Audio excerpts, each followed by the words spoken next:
Bending machine বা লাভ ছাড়া লাভ জন্য যদি তোমার টিমমেটদেরকে রিভাইভ দিতে পারো তাহলে বিষয়টা কেমন হয়।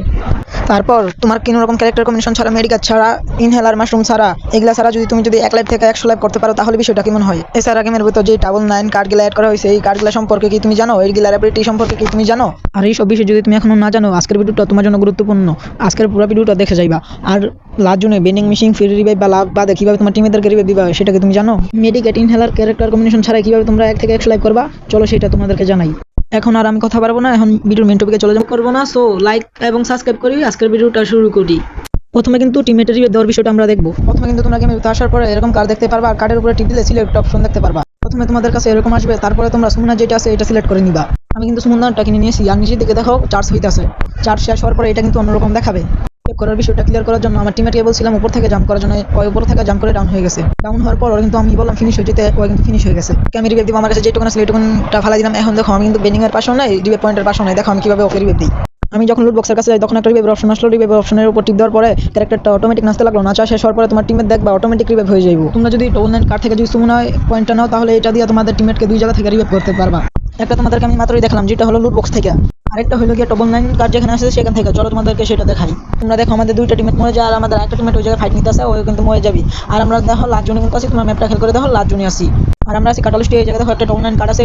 আগেরবারের মতোই আমরা রিভাইভ অপশনে টিপ দেওয়ার পরে আমাদের ক্যারেক্টার আগের মতোই নাচানাচি করা শুরু করলো, আর নাচানাচি শেষ হওয়ার পরে অটোমেটিক আমাদের 3টা টিমমেট রিভাইভ হয়ে গেল। আর তোমরা খেয়াল করে দেখো আমরা কিন্তু লাস্ট জোনে আমাদের কাছে কোনো টোকেন নাই, আমাদের আশেপাশে কোনো রিভাইভ পয়েন্টও নাই। আমরা রিভাইভ পয়েন্ট আর টোকেন দিয়ে রিভাইভ না দিয়েও আমাদের টিমমেট আমরা 999 কার্ড থেকে রিভাইভ দিয়ে দিলাম।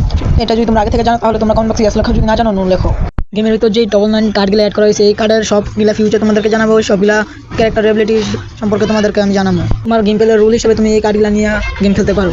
এখন আমরা আরেকটা কার্ডের কাছে এসে গেলাম। এখন আমরা তোমরা দেখতে পাচ্ছ স্কেবান নামে একটা কার্ড আছে, এই কার্ডটা নিয়ে তোমাদেরকে দেখাবো এই কার্ডটা কিরকম। তোমরা ফুল ভিডিওটা দেখতে থাকো। স্কেবান নামে যে রোলটা আছে এখন আমি এটা সিলেক্ট করে নিব। এটা আমি এখন সিলেক্ট করে নিলাম। দেখো সিলেক্ট করার পরে কিরকম আসে। স্ক্রিনের উপর কিন্তু জোস একটা ইফেক্ট এলো, তোমরা দেখো। কাজ হলো গিয়ে তুমি যদি কোনো এনিমিকে মারো, সেই এনিমি মারার পর তোমার কাছে একটা লুট পাইবা।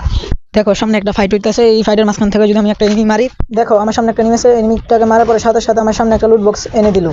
লুট বক্স থেকে কিন্তু আমি মোটামুটি একটা লুট পেয়ে গেলাম। আর লুট বক্সটা দেখো পুরো সময় মোড়ানো, পুরো একবার ওয়াসাম একটা অ্যানিমেশন। নিচে দেখো আমি একটা পিলার মারলাম, পিলারটাকে মারার পরে সাথে সাথে আমাকে একটা লুট বক্স দিয়ে দিল। এই লুট বক্সটাতে আমি মোটামুটি লুট পেলাম। তোমরা যদি গেমের ভিতর স্কেভেঞ্জারটা নাও তাহলে তোমরা গেমের ভিতর প্রত্যেকটা কিল করার সাথে সাথে তোমাদের সামনে দেখবে একটা লুট বক্স আইবো। এটা কিন্তু অনেক ভালো, তোমাদের কাছে যদি ভালো লাগে এটা আমাদের কমেন্ট বক্সে জানাইও। এটার পরে যে কার্ডের এবিলিটিটা সম্পর্কে আমরা জানবো, সেই কার্ডটার নাম হলো গিয়া টেকার। টেকার মানে তোমরা বুঝতেই পারছো, এনিমি যে জায়গায় থাকবে এনিমির লোকেশন আমাদেরকে দেখাই দিবে। মাত্র কিন্তু আমরা টেকারটা নিলাম, আমাদের আশেপাশে এনিমি আছে, তারপরেও আমাদেরকে এনিমির লোকেশনটা দেখাচ্ছে না। এটার কারণ হলো গিয়া টেকার কার্ডের এবিলিটি এখনো কমপ্লিট হয় নাই। দেখো নিচের দিকে চার্জ হইতাছে, এই চার্জ কমপ্লিট হওয়ার পর এনিমির লোকেশন রিভিল করবো। সব এনিমির লোকেশন কিন্তু তোমাদেরকে দেখাবে না। যে এনিমি লাইভ 100 উপরে থাকবো সেই এনিমির লোকেশন কিন্তু তোমাদেরকে দেখাবে না। যাদের এসপি 100 নিচে থাকবে তাদের লোকেশন কিন্তু তোমাদেরকে শুধু দেখাবে। যখন এই টেকার কার্ডের এবিলিটি যখন কমপ্লিট না হইব তখন দেখবা এটা আলাদা রকমের থাকবা। যখন এটা কমপ্লিট হইব তখন দেখবা এর দাঁত পুরোপুরি লাল হয়ে গেছে। দেখো এখন কিন্তু কাজ করা শুরু করছে, আর সামনে একটা এনিমি আছে, সেই এনিমির লোকেশনটা কিন্তু আমাদেরকে দেখাচ্ছে। দেখো এনিমিটার হয়তো 100 থেকে লাইভ কম আছে, তার জন্য এনিমিটার লোকেশন দেখাচ্ছে। দেখো আমাদের কাছে কিন্তু এনিমিটার লোকেশন রিভিল করছে। দেখো ওর মনে নেট নাই নাকি বট, এটা আমি কইতে পারি না। ওরা কিন্তু আমি মেরে দিলাম, কারণ আমার ওর কাছ থেকে কিছু ধরনের লুট নিতে হইব। দেখো আমার কাছে কিন্তু লুট নেই, তার কারণে আমি লুট বক্স থেকে কিছু রকম লুট করে নিলাম। লুট করার পরে আমার কিন্তু পিছন থেকে একটা এনিমি মারতাছে। যে এনিমিটা আমাকে মারতাছে এনিমিটার লোকেশন কিন্তু দেখাচ্ছে না, কারণ ওই এনিমিটার লাইভ 100 থেকে বেশি, তার কারণে আমাকে লোকেশনটা দেখাচ্ছে না। এই লোকেশন কিন্তু দেখাবে যখন ওর লাইভ 100 থেকে কম হয়ে যাবে, তখন কিন্তু ওর লোকেশন আমাদেরকে দেখাবে। ওকে আমি অল্প পরিমাণ ড্যামেজ দিলাম তোমাদেরকে বোঝানোর জন্য।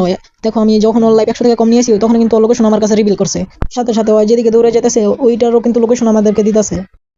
দেখো আমার ম্যাচে কিন্তু বট পড়ছে, আর কালহারির বেশিরভাগ ম্যাচেই বট পড়ছে। যাই হোক, আর তোমাদের যাদের অ্যাচিভমেন্ট মিশন কমপ্লিট করে না তারা কিন্তু ওই কালহারি ম্যাচে বট মেরা অ্যাচিভমেন্ট মিশন পূর্ণ করতে পারো। দূরের এনিমিটাকে মারতে মারতে দেখো সাথে সাথে আমার কাছে একটা এনিমি চলে এসেছে। ওর লোকেশন দেখাচ্ছে না, তার কারণ হলো গিয়ে ওর হয়তো 100 থেকে লাইভ ওর বেশি, তার কারণে কিন্তু ওর লোকেশন দেখাচ্ছে না। আমি যদি ওর লাইভ যদি 100 থেকে কমে আনি তারপরে কিন্তু ওর লোকেশনটা আমাকে দেখাবো। আশা করি তোমরা টেকার এবিলিটি সম্পর্কে জেনে গেছো। এখন চলো আমরা আরেকটা কার্ডের এবিলিটি দেখি। এটার পর তোমরা পেন্টম নামের একটা কার্ড দেখতে পারবা। এখন এই কার্ড কিরকম এটা তোমাদেরকে আমরা জানাবো। দেখো আমি কিন্তু পেন্টমটা নিয়ে নিচ্ছি। এটাও কিন্তু ফুল চার্জ হওয়া লাগবে। ফুল চার্জ না হলে এটাও ব্যবহার করা যাবে না। এখন কিন্তু এটাতে কিন্তু জ্বলে না। যখন এই চার্জটা কমপ্লিট হবো ওই টাইমে কিন্তু একটা গাঢ় একটা গোলাপি কালার একটা রং উঠবো। দেখো আমি ড্যামেজ দেওয়ার সাথে সাথে একটা গোলাপি কালার লোকেশন উঠে গেছে। এই পেন্টমের কাছেই হইলো গিয়া তুমি ড্যামেজ দেওয়ার সাথে সাথে ওর উপরে লোকেশন উঠবো, আর ওর মুভমেন্ট স্পিড কমাই দিব। যতদিন 999 ইভেন্ট চলবো ততদিন কিন্তু তোমাদের আর মকো ক্যারেক্টার ইউজ করা লাগবে না, যারা মকো ক্যারেক্টার ইউজ করো। এই কার্ডটা দিয়ে কিন্তু তুমি এনিমিকে লোকেশন দেখতে পারবা, আর দূরে থেকে ড্যামেজ দিয়ে এনিমিকে মারতে পারবা। তুমি যদি এই কার্ডটা ইউজ করো, এই কার্ডের সাথে যদি তুমি মারো ক্যারেক্টার নিয়ে নাও, এই ক্যারেক্টারের লোকেশন যে টাইমে উঠবো এই টাইমের সাথে সাথে মারো ক্যারেক্টার 30% তোমার এক্সট্রা ড্যামেজ দিয়ে দিব। এরপরে যে কার্ডটা আছে সেই কার্ডটার নামটা হলো গিয়া র্যাপার। এই র্যাপার কার্ড দিয়ে কি করা যায় আমরা তোমাদেরকে এটা বলবো।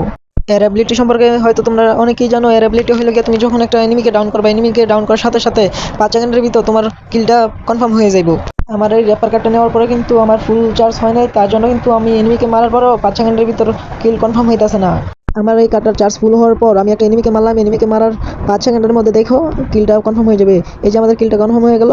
এই ক্যারেক্টার এবিলিটিটা 5 সেকেন্ডের ভিতর তুমি যদি কোনো প্লেয়ারকে নকডাউন করো, সেই প্লেয়ারটা কনফার্ম হয়ে যাবে। আর গাইস, আজকের ভিডিওটা এই পর্যন্তই ছিল। যারা যারা ফুল ভিডিওটা দেখছো তারা কমেন্ট বক্সে ইয়েস লিখে দিও, আর আমাদের চ্যানেলটাকে সাবস্ক্রাইব করে ভিডিওটাকে লাইক করে দিও।